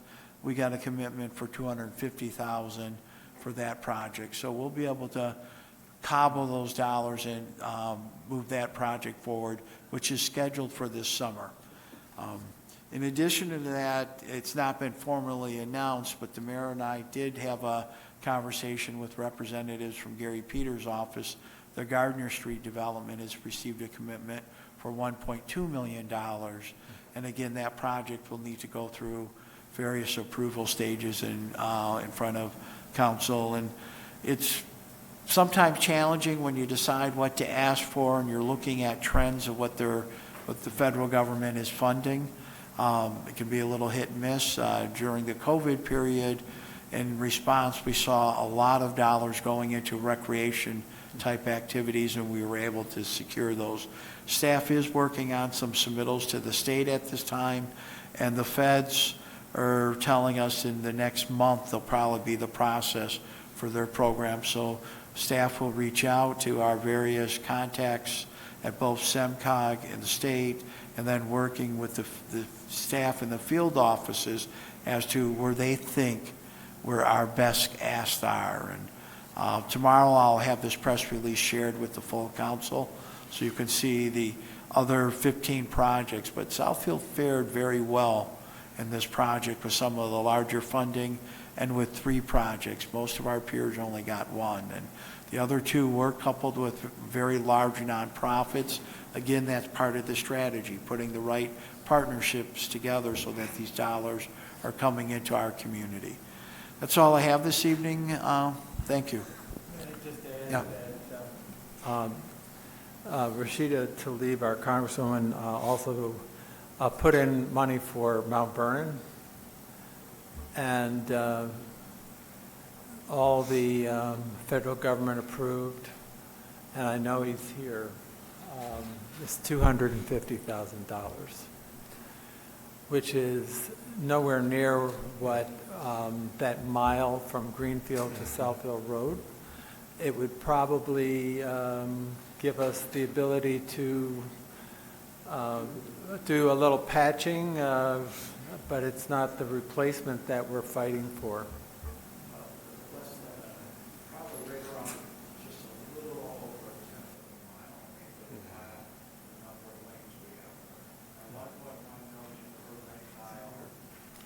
I'm sorry, at 1.1 million per lane mile, $250,000, but we do have funding that, one of the challenges we have with, for example, Lincoln and Mount Vernon, they are roads eligible for federal aid, so we go through the Oakland County process.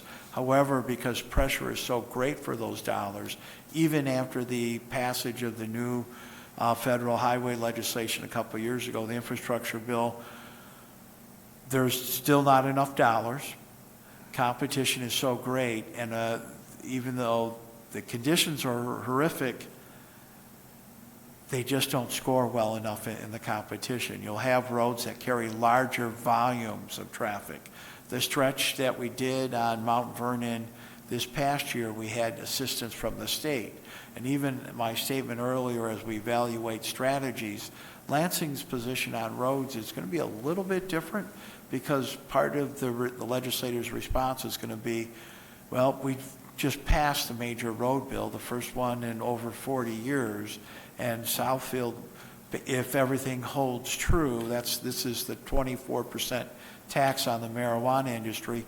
It's estimated we should get 3.5 to additional 5 million in roads, and we believe our number annually needs to be 5 to 7 of permanent funding. So it's moving in the right direction. We're going to continue to ask and message that there's still great need. I mean, we've spent $135 million since 2014 in rebuilding roads and neighborhoods and major streets.